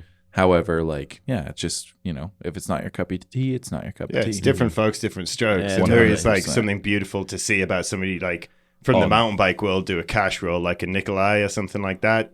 Doing a cash roll on a downhill bike, it's mind-boggling. Oh man, Totally. But then you get some like super steezy, like drop the foot table, you know, and it's just like, ooh, Yeah. it's a special Oh, look, you totally. just you know? you feel it. Yeah. You feel that in your soul, you know? Like one of them makes you like, "Oh my gosh." And the other one you're just like, you don't know why you feel the way you do, but you feel that Yeah. way. But- It's- and you want more of it. yeah. I you think crave it. I think the difference, though, like look at Nikolai. Nikolai is, I mean, I have the utmost respect for him doing the cash rolls and all that, but like it's not special anymore, right? And like he's kind of fallen back. That dude was at the top, but like I feel like he's got to, those dudes have to keep pushing it because those tricks Yeah. kind of fall, whereas these other tricks are timeless. Not saying they're gnarly or what, but like I feel almost bad for them because they got to do a cash roll tuck now. They got to do a cash roll And I feel bar. like with judging and like different contests and different That's a good setups point, of all yeah. the like different terrains and stuff, like there's not many people touching Nikolai with his abilities right now. However, again, there are guys going out there that are putting a lot more time into the super steezy stuff. Like I always go back to the method in snowboarding. Yeah. Like the method in snowboarding when we had Chase on the show. Timeless, yeah. Like he was just like, no, I like the bigger spins. I'm like, oh, you're an idiot. You're wrong. And so, but yeah, it is like, I think that it's just with the different folks, different strokes, different styles and stuff like that. And then different terrain is adapting itself differently, you know, for what they can get away with. You take somebody like Emil Johansson, who's like, he won the last 8 out of 8 competitions that he's been in. Big slope style dude, just fucking kills it at joyride and stuff. And he goes out to proving grounds, and it's just kind of, I mean, he was throwing down, and he was so fucking stylish and everything, and then just didn't quite get there, you know. Yeah.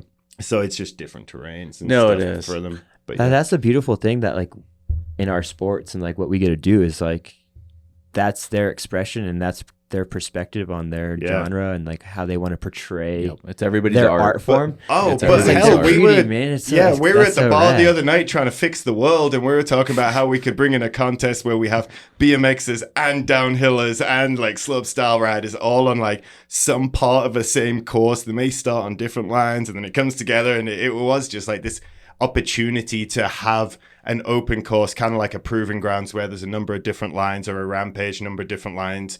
And then the athlete gets to use their creativity to, how are we going to put this together? Whether I'm on a no braked BMX bike or I'm on an 8-inch travel, downhill bike, you know? And that, I don't know. I feel like that kind of crossover is a fucking beautiful thing. Yeah, totally. Yeah. Well, it's just like you said, it's the art form. And like, how am I going to showcase my art? Because at the end of the day, like we're all riding bikes. You know, we're all riding little kid toys, and I think it's really cool that like we all do it so differently. But that, I mean, that also goes into like music, painting. I mean, that's so many other forms. Like whatever you love, what you're doing, and you're stoked on it, like just do that. Just Because do then that. that's And don't that's your try lane, doing that's your like- art form. That's just continue doing that. and don't try and do it like when anyone else. Yeah. You know, I think there's Well, beauty to that. yeah, we talked about that with just trying to like, you see somebody who's successful and you're like, oh my gosh, that photographer or something super successful. How did they do it? I'm step by step and following that. did they use? Yeah, what filter did they use? What presets or whatever? Or wait, like everything about it. And it's just like, that's just not how it works. That's not how it works. And that's the beautiful thing about this, whether it's capturing you guys riding, like to me, one of the funnest times with you being in town is like going up to Frisco the other day and just grabbing some shots of dirt jump with no kind of, it's just like, oh, I'm going to wander around, see shits and giggles. You guys are all on your own page and everything. And it's just that culmination of art crossing over, whether you're on the bike or whether you're behind the lens or whatever. It's just, there's so many opportunities, isn't there? it's so So- sick, dude. Yeah. Talking about art, you know, concrete, dirt jumps, your canvas. If you could have one trick that that's the only people get to see of you. What's that trick going to be? Tabletop.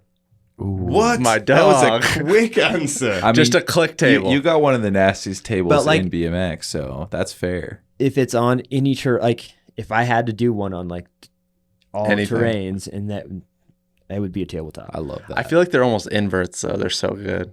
They're just like upside That's down. a tabletop. Yeah. I want to jump back to talking about filming for Fast and Loose, Pull Back or Die, and then we can move on. But I want to talk about your opening clip in Pull Back or Die. How did that transpire for the people who have seen Pull Back or Die? Do you want to explain it before we get into this? Yeah, so if you haven't seen it yet, definitely go watch it. But it opens up with Matt riding his motorcycle, and he's ripping through a dirt field, and he hits a little step up and just blows a hand off the handlebar and just wads his brains out. So how did that happen? This is actually a great story. Sit down, fill your cups up, because this is a great story. Josh Clemens came out to film a demolition seat promo. We finished it in like 10 minutes. And this is for your signature demolition Yeah, for my seat. signature seat. And like, we just used my motorcycle seat because it's similar to my signature one. We like 10 minutes. And I was like, dude, we got to do something more than that. Like, you drove all the way from Long Beach, is an hour away. We have to do something more than that. And I kind of like looked around. I was like, there's a little corner over there. I was like, I could just like burn blast that thing or if you want. And then at least you have an action shot to go with it, other than just like literally like we put like my seat on my Harley and then like he filmed it and then he's like, all right, cool, I'm done.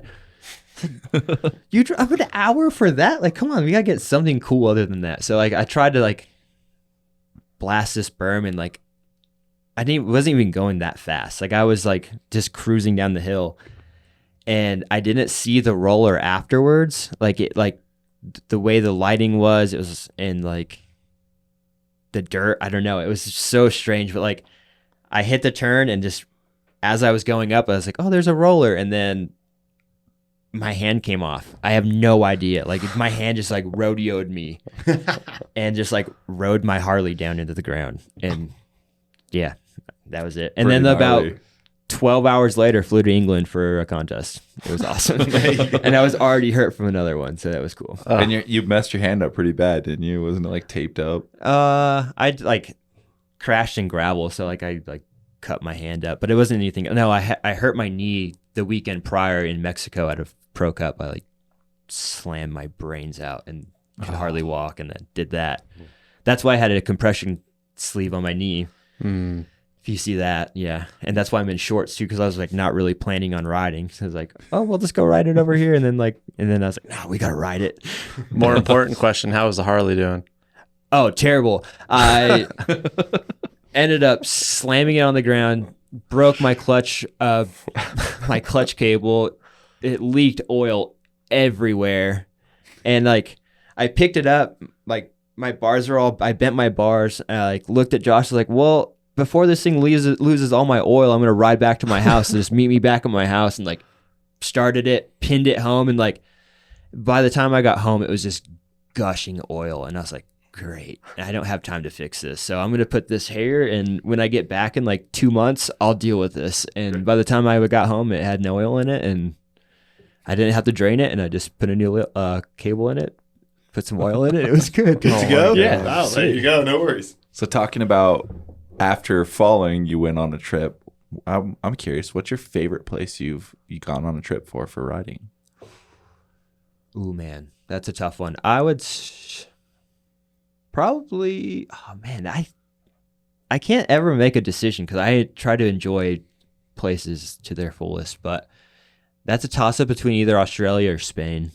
I like Spain is just so beautiful. Everyone's so friendly. The culture there is amazing.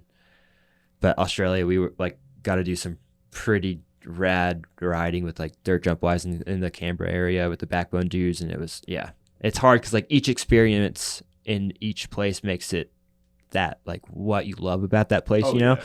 So it's hard to like tie a place to just the place and not the experience. For sure. But Yeah, and those are a lot of the time when I try and explain that kind of stuff to people asking me, I'm like, it's an experience, and for me to tell you the story and then have to tell you who all these people are in this story, it's just not going to make sense. I'll try, but it's not going to go anywhere. Yeah, so those experiences, and it's something that we hold so dear to us. Like, I'm sure, like, Sean, with all your traveling too, you've got these experiences. You just got back from Italy. I'm sure you have that exact feeling. Like, it's like you can't say you like love Italy for this, but you love Italy because you got to experience driving a car, drinking espresso, right? You know. Yeah, it's tied to so many things. Like, especially with racing, it's not all tied to the result, or just being like, you know, I never got to travel as a kid, so being in Europe, you know, using a bike as a tool to travel, I know all of us kind of feel that, and it's just like, holy shit, I'm in Spain right now because of my bike. Like, that's more important than any video part for me or race result. Like, dude, I did it. You know, I thought about traveling my whole life, and I know all of us had that same thing. So, bikes are a crazy tool, man. And just like, insane. I mean, traction wouldn't be a thing, you know, like you wouldn't be taking photos. I wouldn't be doing photos, I'm so thankful for it. It's cool, man. Pretty cool vessel. Yeah. But I want to build on top of that question with saying, you know, you've been invited to some of the most badass events in BMX. So talking about your favorite place to travel, what has been your favorite event that you've gone to and why? Oh, man. Jeez. So many hard questions. Well, does it come down to a result, or does it come down to experience? Because, I mean, I would say for me, everything is experience based. So I would probably Santander, Spain. It was a Red Bull contest that was Sergio put on. We rode like this boat yard. They built this skate park in this boat bilge, and like it was crazy. And it was a doubles contest. You had a teammate. It was Who was your teammate? 𝙎𝘾𝘼𝙍𝙀𝘿. Sick. Yeah, and he got wasted the night before. Like, didn't come up. Like, showed up to practice super late. So I was like riding practice by myself, and I was like, "Is my teammate gonna show up?" Shouts to Sem though, because Sem's a man. It was funny, but he showed up super hungover, and he was just like, "I don't know if I can ride, dude." And I was like, "All right, we'll figure it out." And like we had like the most sketchy doubles run. And, like you had Chris and P2 doing like the sickest like zigzags. You had Corey and Gary doing like the sickest like transfers, jumping over each other, and then you like Sam and I were just like riding like complete opposite sides. It was so funny. He's like, "Don't come near me. It's gonna make me we're woozy." Gonna crash. Yeah, that was a cool one. Just like, again, it was like experience based. Like, we were in Spain. We got to hang out with Sergio in his country. He took us on like a really cool trip afterwards. We got to see like some of the like most beautiful places in the vast country of Spain. So that was probably nice. Yeah. Sick. Yeah. I love that. We've That talked sounds fun. so much about going to Malaga and stuff. We need to make that happen. That park looks. It's so, dude. It looks unreal. You see like random pieces in it. You're like, why is that like little bumper roller there? And then you ride it. You're like, oh, cool. It gives you speed to like jump this thing. Like, Ruben is so insane when he builds the skate parks. It's like you see things, you're like, that doesn't make sense. And then you ride it. You're like, oh, that's totally makes sense. Can I ask you a question that I feel really bad about asking? Yes. If you could only ride with one person for the rest of your life, who would it be? All right, we don't say that. All right, Mike, you're up. The podcast is hexed. Yes, no longer. So we've talked about, you know, traveling and some of your favorite skate parks and all the stuff that you've done. What is your end goal with BMX? Do you have one? I don't really have an end goal. I mean, BMX doesn't owe you anything. Like, whatever sport or whatever you're doing doesn't owe you anything, because like you're just putting into it, you're just adding to it. So I don't really have an end goal in it. I just want to be able to like share my like positivity and stoke and be able to like express that on my level, and just try and have as much fun and be able to travel and see the world. Honestly, that's all I really want to do. So heck yeah, I love it. And then do you see, like, talking about an end goal, I think that's a really interesting kind of word or what have you, because I feel like the whole thing of people that sat around this table and a lot of people listening to this is like, we think, I don't even know the end goal thing. So I always take it back to my photography thing. And it's like, I remember when like 5 years ago, I was like, oh, I want to shoot Rampage for Pink Bike, for example. But by the time I shot Rampage for Pink Bike, I was already thinking about something so much further. So I feel like saying end goal is kind of like I don't think any of us have an end goal, because that's the Yeah. whole thing about this journey. I guess right? kind of where you looking Yeah. at being next. Yeah, you where, know? what are some of the next things that you kind of want to check off your list, whether it's video, whether it's contests, whether, like you say, sharing your stoke, whether it's community stuff? Mhm. Like, do you have anything that's down the pipeline? I mean, it'd be nice to be in some sort of photo role or like something involved still in the industry shooting, or like if I wasn't riding. Mhm. But other than that, I just want to ride my bike until I can't ride it. Yeah, and then you're also working on like building parks as well, right? Yeah. Like that's something. Yeah, like that's kind of, it's not like a plan B, but it's like it's something that's like filling the gaps, and it's like it's something cool too to like be able to like put your like share into that community. Like I'm being able to like build a park, see the stoke that kids are getting. I don't know, it's a cool feeling, like knowing that you're like adding stoke to that community a little Yeah, bit. and I'm sure you're taking some of the experiences you've had, like about those little bumps in a skate park or something, and how that worked, and you're like, oh, holy shit, I didn't think about that before, and Yeah, maybe transferring that. Yeah, and now you see like little things. I'm like, oh, like that could make a kid progress and make him be more stoked on riding, or like, and that goes all the way down to like little curbs and like all the new pump tracks that are getting built. Like that's all this stuff is so cool for the community, and it's like, I don't know, it's just like gets me stoked, because like whenever I'm driving down the street and I see a kid on a BMX bike, I'm like, yeah, I want to like honk my horn and like stick the horns out at him, you know, like it's cool to see. It's like, and it's weird to like get that stoked as an adult on someone that's riding a bike, and it's like I don't have a reason for it, but it's just like cool to see it, you know. It's like, well, it's just like it goes back to you being able, like, you remember what that feeling is. Like we all remember that feeling, like being a kid on a bike, and you're just like, dude, that's a cool feeling. Like the world is ahead of you, kid. Like you'd have no idea where that bike can take you. and I know like what it did for me too. Like that was my escape. Like when I didn't, like, not that I talked to many people, but like when I didn't want to talk to people, I would just like jump on my bike and I could pedal, or like if I ever was like stressed or mad or whatever, like I knew I could get on my bike and I could release something. And like whenever I'm driving past those kids and I see that, I'm like, I'm hoping that that's what you're getting out of that. Some sort of an outlet. It's some sort of outlet. 'Cause like everyone needs that, and that's what makes people not go nuts. And it's cool to like be able to have that outlet, and like not only do I have that in BMX, but I have it with photography and like other, like it's cool to be able to have those in like different realms. Yeah. Well, this wouldn't be Scared of Normal if we didn't talk about sacrifice. So we've talked about all the fun things, all the places you've been, all the contests you've been to, all the cool people you get to hang out with. But what are some of the things that have had to take a backseat or have had to be like removed from your life to be able to live the lifestyle that you get to live? Oh man, I mean, it goes down just like having holidays with my family. Like I haven't had a holiday with my parents in years. Yeah. You know, it's like whenever you're like hear people like, oh, I have to go to like go sit with like my family this Thanksgiving. It's like, man, I haven't done that in like so long. It'd be kind of nice. It's like little things like that that you kind of miss, like just moving out and like kind of like being on your own. Like everyone, obviously, like there's people who live on their own and not near their family and do that, but I probably wouldn't be on the West Coast if I wasn't trying to pursue BMX, you know? So that's probably a sacrifice. And just like relationship wise, like it's hard to have a relationship like when you're never home. Yeah. So yeah, just like little life things. Like people don't understand like how much being on the road can take a toll on someone too. It's just like mentally, it's like there's times where like I love being on the road. It's the best feeling in the, like I'm on the road right now technically, you know, it's like the best feeling in the entire world. But sometimes you're like, there's a moment in time where you're on the trip. I'm sure you probably get this way with like going and shooting photos. Like I'm ready to be home. Like I want to go like feel my bed or like. Well, I think, and it is kind of one of those things where I'm sure you feel the same about this, but I was on like it was supposed to be like a 8 or 9 week trip, you know, and then with a couple cancellations, it came down to like 7 weeks. And after that 7 weeks, I'm like, I'm grateful. I'm like low key grateful that those other things got canceled because of various reasons. But I was just like, I just want to be at home.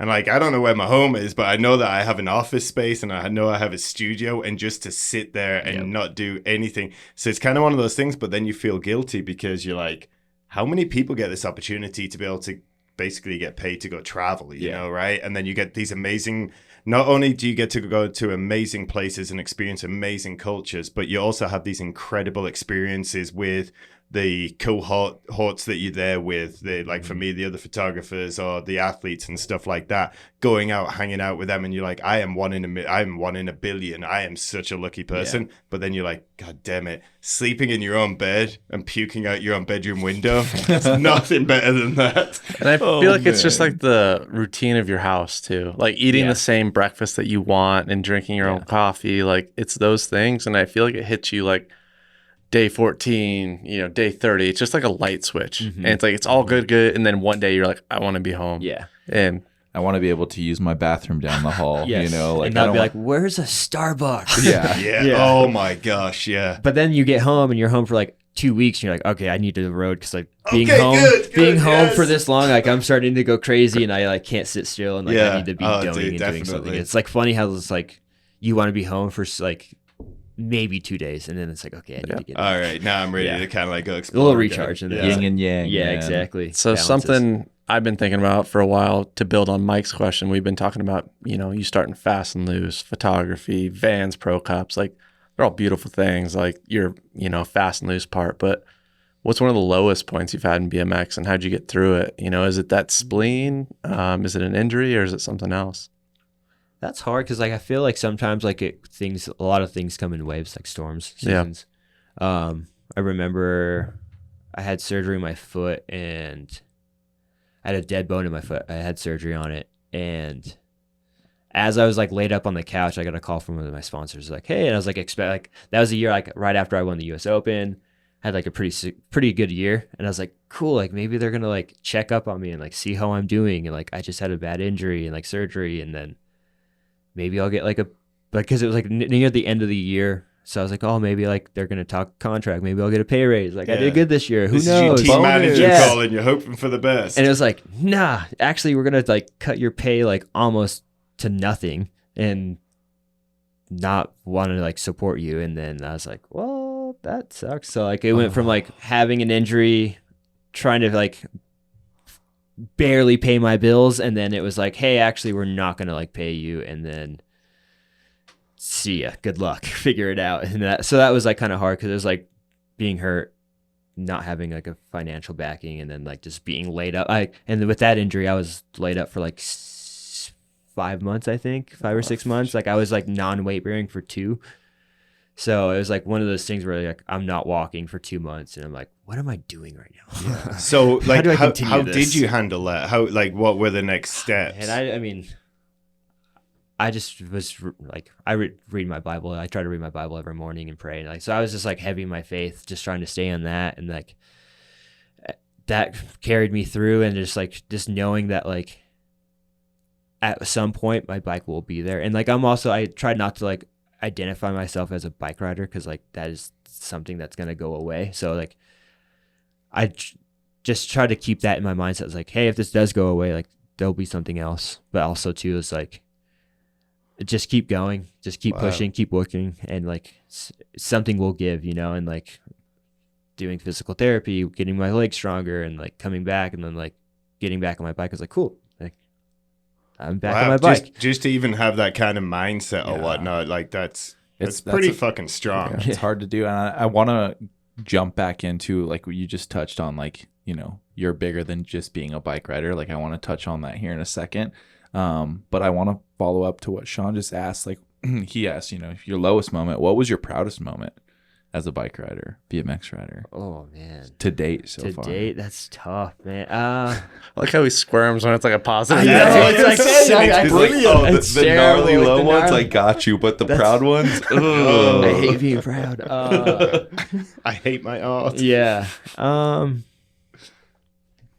That's a tough one. Like, I guess, I mean, probably like my U.S. Open win, just because like I never thought that would be a thing, and like I slept in my van like that whole week. It was like one of those things where it was like kind of like it was like a 𝙎𝘾 moment, like not 𝙎𝘾, but like I just like slept in my van the whole week. The morning of finals, I was waking up, like as I woke up, my van got rear-ended, so like I felt my van move, and I was like, Did I get hit? Like, am I moving? I was like on flat ground. I was like, is there an earthquake? Yeah, what's going on? And like, I opened my door, and like, I just saw this person just like bashing into the back of my bumper, trying to parallel. I was in Huntington Beach and they just like didn't know how to like park. And it was like this couple having a meltdown at like 8 a.m. It was like, oh no, man, I can't be having this going on right now. Like I have a contest I have to do. I gotta be like in like stretching my juju right now. And it was like, so like, it was like, I guess like kind of, that was just kind of like, not that was a crazy moment to overcome, but like just like funny little things. It like was just another thing. Yeah, another thing. And like that,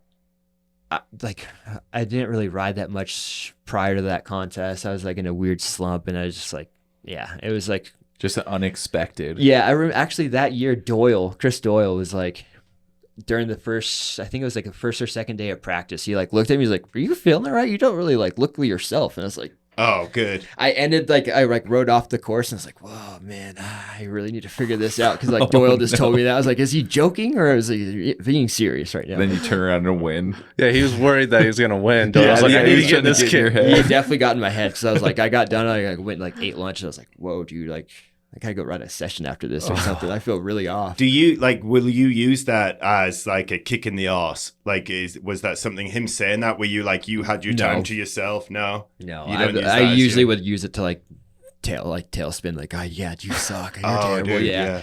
But no, I just was like, I just tried not to think about it. He was just joking probably too, because Doyle's giving you a hard time. Yeah, but it was just funny. I was like, that's how it started, and then that's how it ended. So in those moments, like before you drop in before a contest or before you film like a gnarly clip, do you have any ways that you're like working on calming your mind? Is it the meditation? Is it like being solid in your faith? Like what is it that helps you like quiet your mind before those gnarly moments? Yeah, I would say like if I'm like ever going to like before a contest, like I'm always like kind of praying, or like before a clip, if it's a heavy clip, I'm like, all right, just please keep me safe kind of thing. But also too, just for like the heart rate and stuff, just like I do a lot of breathing, like meditation and stuff like that. So like if I'm going to film something and my heart's racing, like I just like, all right, I got to do some breathing exercises, do some stretching real quick, just to like kind of like get my body not to be shaken. And then I do that a lot before contests too, but I mean, I haven't rode a contest in a few years.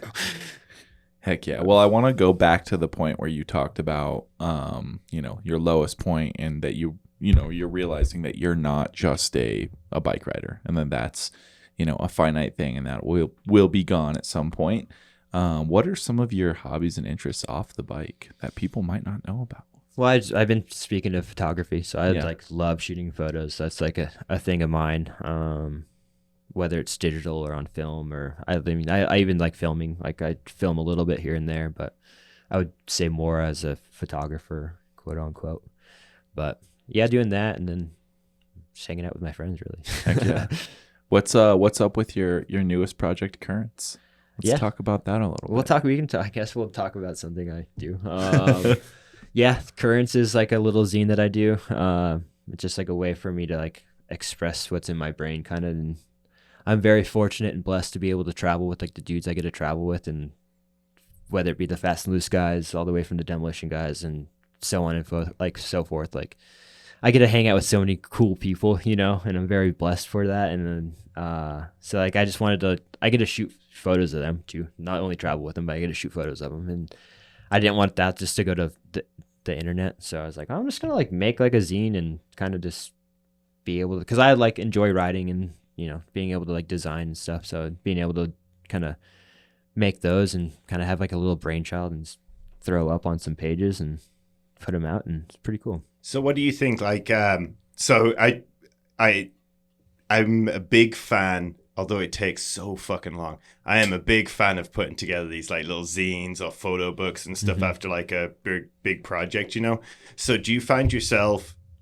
what do you think of that process? All right, so going out and shooting and editing, that's dope and everything, but putting the zine together, like, I kind of have the same process. Well, it's a very different process because it's two different formats, but like the way of like filming a video, or like editing a video, because I enjoy editing videos as well.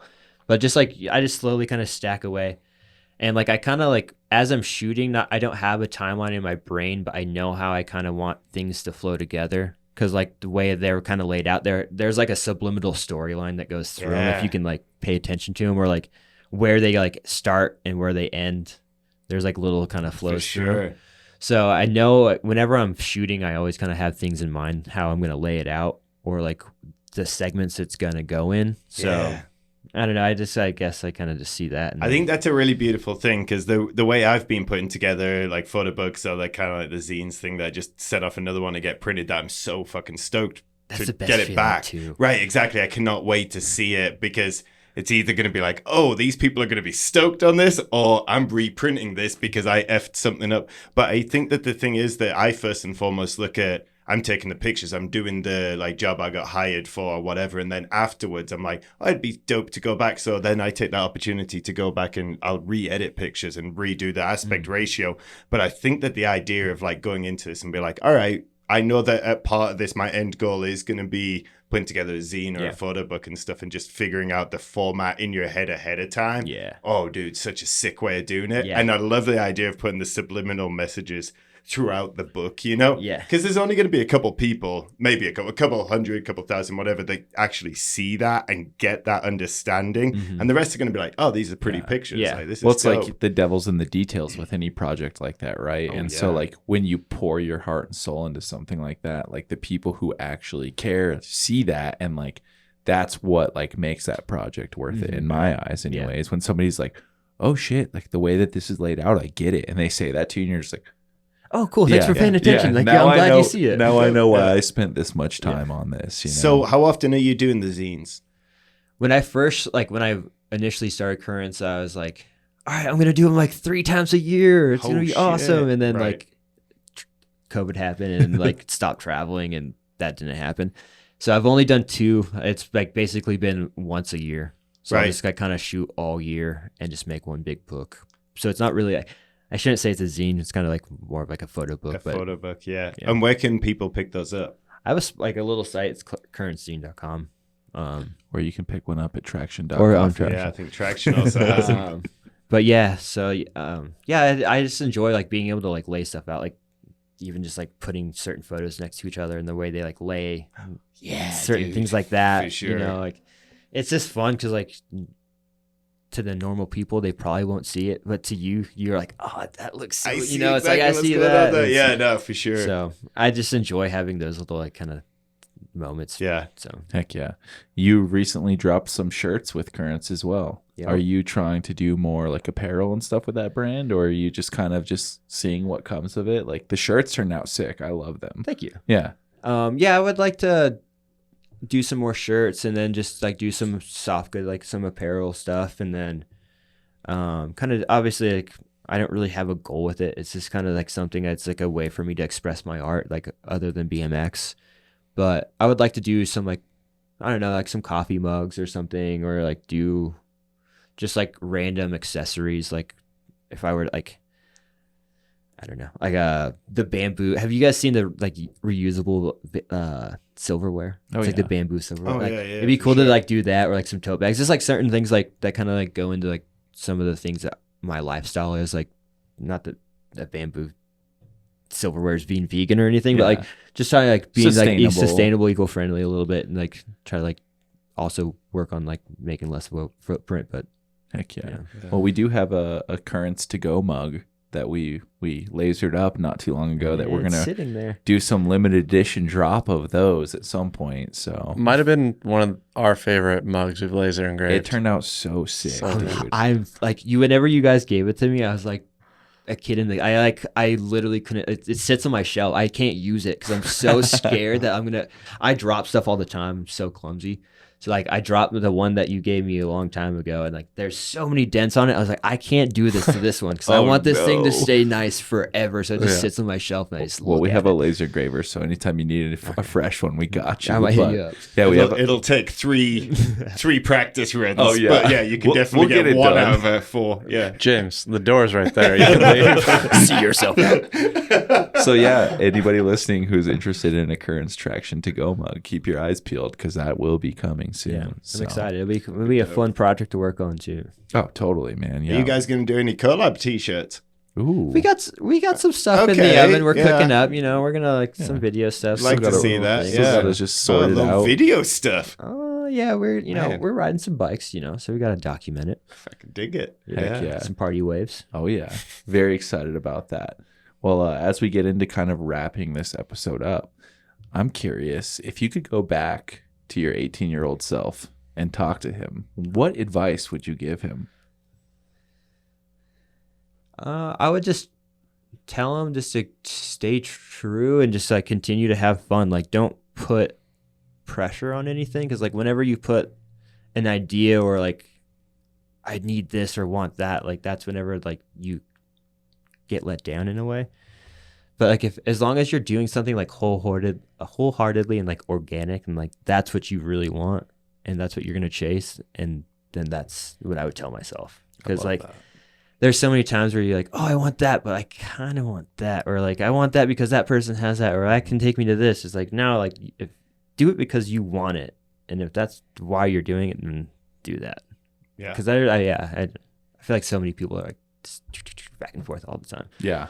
Well, I think also some people may kind of like miss they forget about the fun. They forget about we always go back to talk about riding bikes, but the reason we all got into riding bikes was because it was fun. We got to hang out with our friends. We got like that beautiful feeling when we started jumping. We were like, oh my God, that feeling of being in the air or hitting that berm or hitting the rock garden stuff, which is just such a phenomenal feeling. And then some people come along now that I hear about, they're just like, oh, I'm going to be a pro. And it's like, yo, no, ride your bike, have fun with this thing, or have fun behind a camera, or whatever it may be, like with a hockey stick, whatever the fuck normal people do. Art brush, whatever it is, like just enjoy doing it and enjoy it. the craft, man. Like enjoy, like that's the thing. Like the older I get, for me, I'm like, dude, it's all about process. Like that's where the beauty lies. Like getting to the end of the road, like it's not that beautiful. Because you look back and you're like, oh, all the fun was in like the come up of this, and now I'm here and like, oh, it's the journey. Yeah, it's the always journey, the journey, and not the process, the destination, man. And like, I think that gets lost. So, but you never really know too, like while you're in it, like what you have. Yeah. So that's like, I think too, like just like soak that up. Yeah. You never know the good old days of the good old days. Yeah. Until well, you're man, out of I the was good about to old say days. there was that comment on the American Office, and I think it's like the Andy character, I think he's called, and he says, I just wish there was some way of knowing that we were living the good old days when we were in the good old days.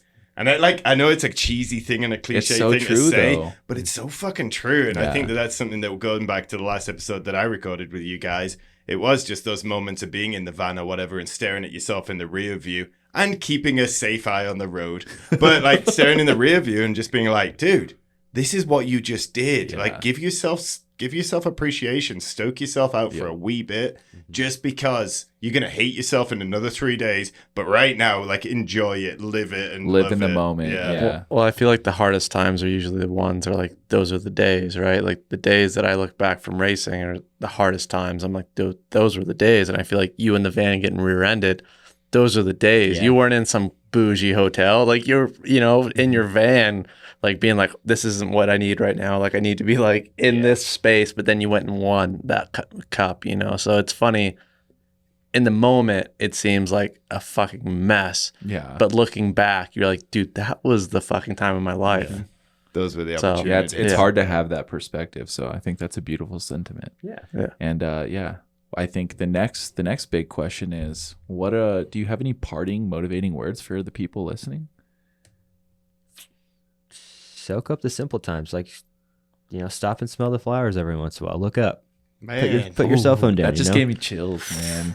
Put your cell phone down and smell the roses. Be authentic. Be yourself. I don't know. I feel like there's a lot of people that are just trying to like fake them. Like, oh, look at me, I'm just on the internet. It's like, just I don't know. I'm also probably being judgmental, but.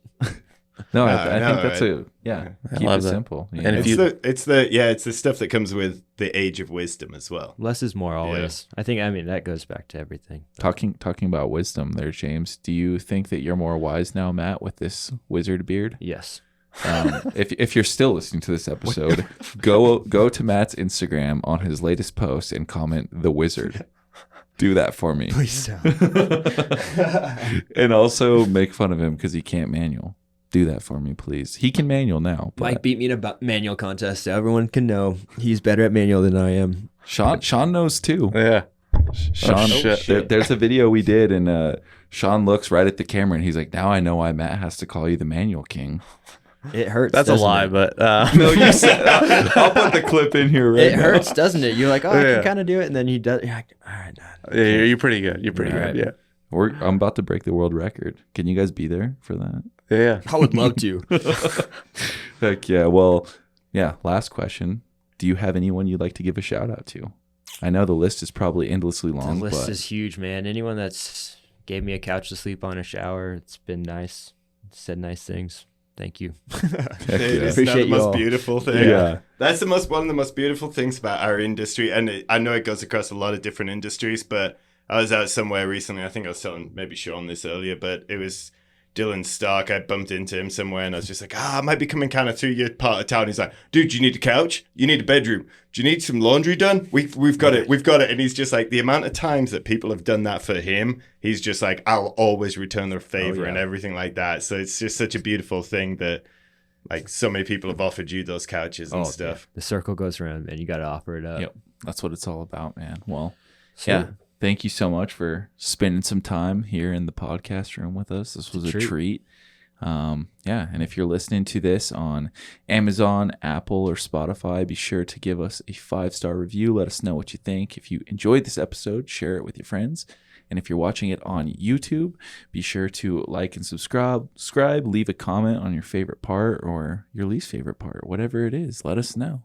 And with that, keep being scared of normal. We'll catch you on the next one. All right, cheers, boys. Yeah, boy.